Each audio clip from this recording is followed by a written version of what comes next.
You ever felt like you wanted to help someone with their mental health, but didn't know where to start? You're not alone.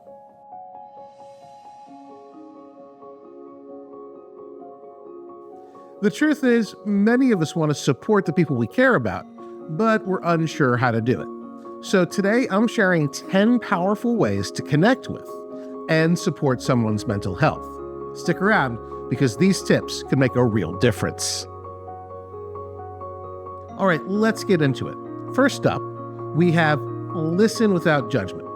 Now, you've probably heard this before, but it's easier said than done. When someone is sharing their struggles, you might feel the urge to give advice or even try to fix the problem. But here's the thing. Most of the time, people just need to be heard. By listening without interrupting or judging, you create a safe space for them. It shows that you're there for them, and sometimes that's exactly what they need.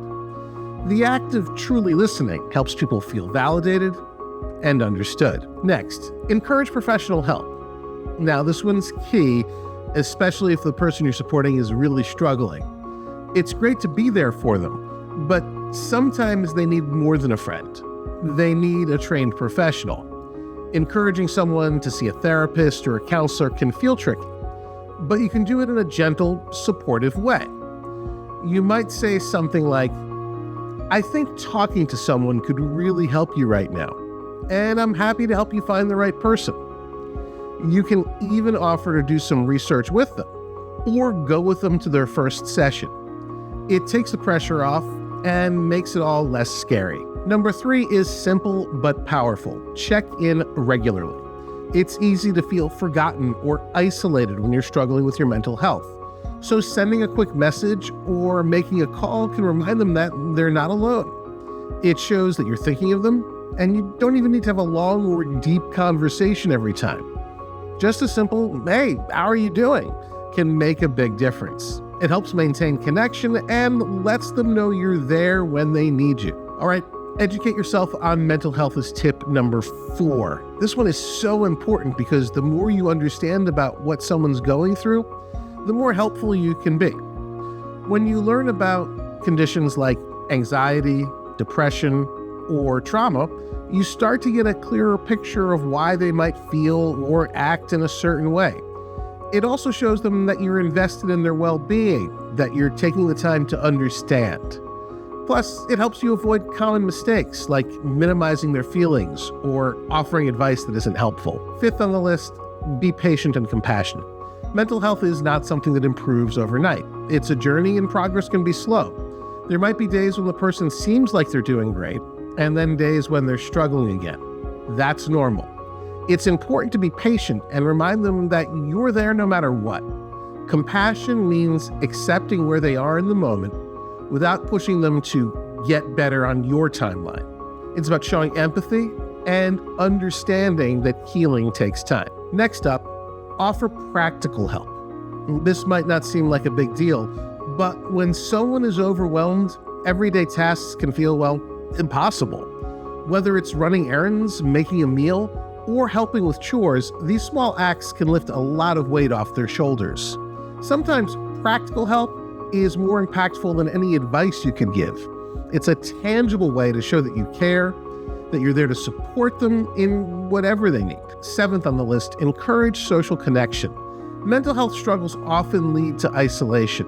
People might feel too anxious or too depressed to reach out to friends or join regular social activities. That's where you can step in.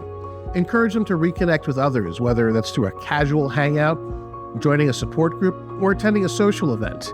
Human connection is powerful, and being around others can remind them that they're not alone.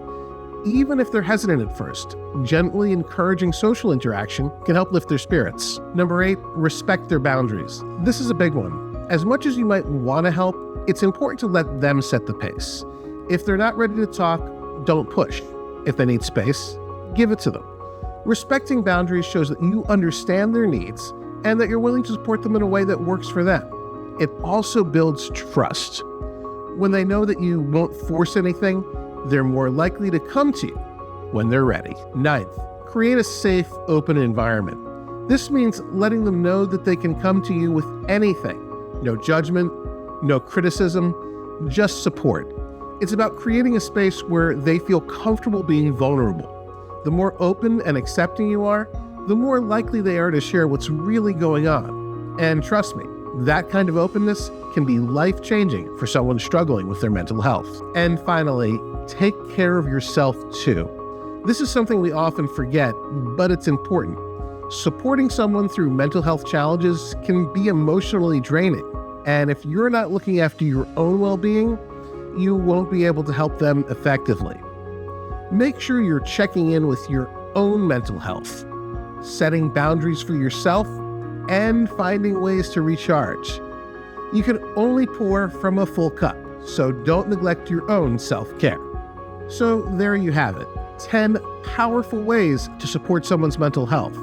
These tips aren't just about being helpful. They're about building connection, showing compassion, and being a steady source of support. Remember, small actions can have a big impact. If you found these tips helpful, share this video with someone who might need it. Thanks for watching, and stay connected. I wish you onward well.